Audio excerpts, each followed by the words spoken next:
Jean-Michel Blanquer, le ministre de l'Éducation nationale, il est aujourd'hui dans la tourmente avec cette grosse journée de grève dans les écoles et les lycées. Il est dans la tourmente, comme vous dites, très contesté par les syndicats enseignants, par les directeurs, les inspecteurs et les parents d'élèves. En cause, donc, le protocole sanitaire appliqué dans les écoles face à la flambée du Covid. Protocole qu'il a annoncé dans une interview exclusive au journal Le Parisien, publié le jour même de la rentrée et, il est vrai, la veille au soir sur Internet. Mais les profs ont pris comme une gifle de devoir acheter un journal pour apprendre les nouvelles règles. Depuis, Emmanuel Macron a reconnu que c'était une erreur et le Premier ministre est allé à la télévision pour annoncer un assouplissement du protocole. C'est donc un double désaveu pour Jean-Michel Blanquer. Le chouchou d'Emmanuel Macron et de Brigitte Macron a d'un seul coup moins la cote. C'est un coup d'arrêt pour celui qu'on présente comme un possible futur Premier ministre en cas de réélection du président. Et visiblement, ça le rend nerveux puisque la presse a raconté une violente dispute hier en marge du Conseil des ministres entre Jean-Michel Blanquer et Olivier Véran, le ministre de la Santé.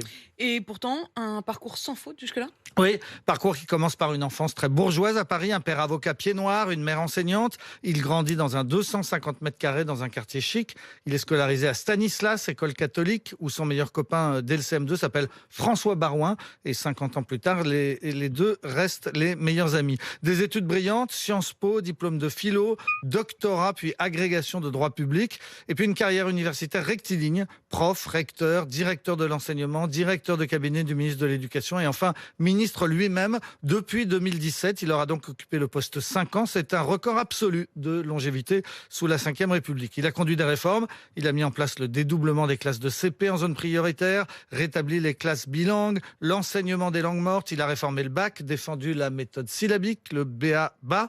Bref, il a défendu un certain retour aux fondamentaux. Et en même temps, il a pris la tête d'une croisade contre la culture woke, contre ce qu'il appelle l'islamo-gauchisme ou l'écriture inclusive. L'universitaire s'est progressivement politisé. Il s'est positionné à l'aile droite du macronisme. À 57 ans, il a l'avenir devant lui, même si cette semaine n'est certainement pas la plus facile de sa carrière.